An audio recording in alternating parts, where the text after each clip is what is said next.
দরকার। এই পুলসিরাত কোন বিবেক বুদ্ধির দ্বারা পাড়ি দেওয়া সম্ভব না।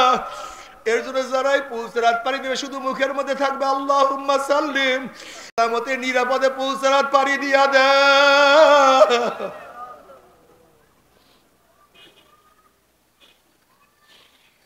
বাবারে কোনো টেনশন নাই, কোনো চিন্তা নাই।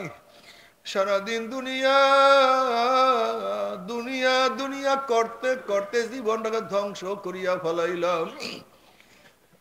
ঘুমের থেকে ওঠার পরে দুনিয়া, সারাদিন চাকরি ব্যবসা বাণিজ্য, এই অবস্থায় ঘুমাইলাম, আবার উঠিয়া দুনিয়া শুরু করলাম, আবার এই অবস্থায় ঘুমাইলাম, আবার দুনিয়া শুরু করলাম। এরকম করতে করতে কার বয়স তো 30 হয়ে গেল। এরকম করতে করতে কেউ তো 40 অতিক্রম করিয়া ফেলাইছি, কেউ দাড়ি চুল পাকাইয়া সাদা বানাইয়া ফেলাইছি, কেউ কবরের কিনারে চলে আসছি। হে জ্ঞানী বাবারা, কেন বুঝো না? আজকে দুনিয়ার ব্যবসায় একবার লস গেলে বারবার ব্যবসা করিয়া লাভ করার আশা করা যায়। আজকে দুনিয়ার পরীক্ষায় একবার ফেল করলে বারবার পরীক্ষা দিয়ে পাশ করার আশা করা যায়। আজকে দুনিয়ার মামলা ম্যাজিস্ট্রেট করে হারলে জজ করে আপিল করিয়া, জজ করে হারলে হাই করে আপিল করিয়া, হাই করে হারলে সুপ্রিম কোর্টে আপিল করিয়া যে তার আশা করা যায়। কিন্তু খোদা না খাস্তা, খোদা না খাস্তা, খোদা না খাস্তা মওয়াতের মামলায়, কবরের মামলায়, কিয়ামতের মামলায়, ওই মিজান পুলসিরাতের মামলা যদি একবার স্লিপ কাটিয়া যায় আর তো দ্বিতীয়বার আপিল করা যাবে না। আল্লাহ আল্লাহ তুই আমাদের সবাইকে মাফ করিয়া দাও। আমার যুবক বাবারা, মুরব্বী বাবারা, পর্দা মা বোনেরা, যদি আল্লাহ আল্লাহর রাসূলকে খুশি করিয়া কবরে যাইতেই পারো, হাদিসের মধ্যে আসছে কবরের সাথে নবী আলাইহিস সালাতু ওয়াস সালামের রওজার সাথে সুরাক হয়ে যাবে, রাস্তা হয়ে যাবে। ফেরেশতারা প্রশ্ন করে, মান হাজার রাজুল, চেনো ওই ব্যক্তিকে? আমার নবীকে ফেরেশতারা দেখাইয়া বলবে, দেখো এই ব্যক্তিকে চেনো নাকি? তখন হাজারো যুবক দেখবে নবীর মাথার সাথে তার মাথার মিল, নবীর চেহারার সাথে তার চেহারার মিল, নবীর পোশাকের সাথে তার পোশাকের মিল, নবীর নীতি আদর্শের সাথে তার নীতি আদর্শের মিল, নবীর দলের সাথে তার দলের মিল, নবীর সাথে তার নেতার মিল। দেখার সাথে সাথে বলবে, এই যে আমার নবী জনাবে মুহাম্মদুর রাসূলুল্লাহ সাল্লাল্লাহু আলাইহি ওয়াসাল্লাম, ওনার প্রেমে পড়িয়া মাথার দিকে টুপি নামাই নাই, ওনার প্রেমে পড়িয়া স্ত্রী চলিয়া গেছে দাড়ির মধ্যে পোষ লাগাই নাই, ওনার প্রেমে পড়িয়া লম্বা জামাকে দিয়ে রাস্তায় বের হওয়ার কারণে কত টিটকারি সহ্য করছি, কিন্তু সুন্নতি জামিমে গাড় থেকে নামাই নাই। ওনার আশে, ওনার প্রেমে পড়িয়া ওনার নীতি আদর্শ বাস্তবায়নের জন্য কত সাধনা করছি, ওনার নীতি আদর্শ বাস্তবায়নের জন্য কত মায়ের খাইছি, কত রক্ত ঝরাইছি, আমি শহীদ হয়ে গেছি, কিন্তু ওনার আদর্শ ভুলি নাই।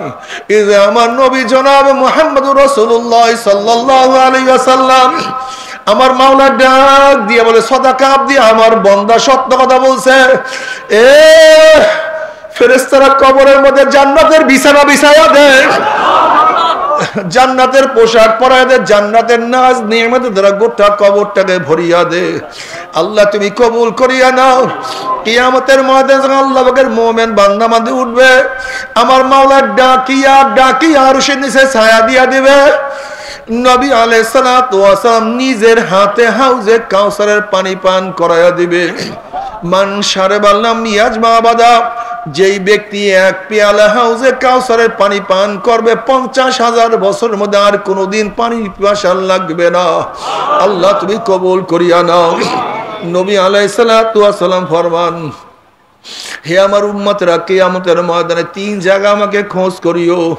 হাউজের কিনারায় খোঁজ করিও, মিজানের কাছে খোঁজ করিও, পুলসিরাতের গোড়ায় আমাকে খোঁজ করিও। আমার নবী হাউজের কিনারায় থাকবে, তার উম্মতরা যাবে, আমার নবীর নিজের হাতে হাউজে কাউসারের পানি পান করায়া দেবে। তার উম্মতকে ওজন করা শুরু করবে, আমার নবী পাল্লার কিনারায় থাকবে। যখনই কোনো গুনাহ ওজন করা শুরু করবে, অমনি আমার নবী সুপারিশ করে, মাওলা হে, এই ছেলে তো স্কুলে পড়তো, কলেজে পড়তো, ওর চায়ের উপাসে গুনার থেকে চেষ্টা করছে ফেরার জন্য, কিন্তু এরপরে দুই একটা গুনাহ দেখা যায়, গুনাহটাকে ওজন করিও না। এই যুবকের বাবা নামাজ পড়তো না, যুবক তো নামাজ কাজা করতো না, ও মাওলা, এই মেয়ে বোরখা পড়তো, তার মা তো বোরখা পড়তো না, এই কৃষক এত গরিব অবস্থায় তো সে কোনো অবস্থাতেই নামাজ রোজা ছাড়তো না, এরপরে কিছু গুনাহ দেখা যায়, তুমি এই গুনাহটাকে ওজন করিও না। কিয়ামতের ময়দানে আমার নবীকে আল্লাহ পাক বলবে, সালতু উতা ইশফাতু শাফা, এ আমার নবী, আপনি আমার কাছে চান, যা চাইবেন আমি দিয়া দেব। আপনি আমার কাছে সুপারিশ করবেন, যে সুপারিশ করবেন আপনার সুপারিশ আমি কবুল করব। নবী আলাইহিস সালাতু ওয়াস সালাম ফরমান, আমি কিয়ামতের ময়দানে পুলসরাতের কিনারায় থাকবো। বুখারীর মধ্যে দীর্ঘ এক রওয়ায়াত আছে, আমার নবী পুলসরাতের গোড়ায় তার উম্মতরা পাড়ি দেওয়া শুরু করবে। একদল উম্মতের ঈমান আমল এত মজবুত হবে, 30,000 বছরের পুলসরাত 1 সেকেন্ডের মধ্যে পাড়ি দিয়ে আমার মাওলার জান্নাতে চলিয়া যাবে। আল্লাহ কবুল করিয়া না, আল্লাহ সবার জন্য কবুল করিয়া না। একদল উম্মতের ঈমান আমল একটু দুর্বল হবে, বাতাসের গতিতে পুলসরাত পাড়ি দিয়া চলিয়া যাবে। কেউ ঘোড়ার গতিতে পুলসরাত পাড়ি দিয়া চলিয়া যাবে, কেউ দৌড়াইয়া, কেউ হাঁটিয়া হাঁটিয়া পুলসরাত পাড়ি দিয়া চলিয়া যাবে। আল্লাহ কবুল করিয়া নিও,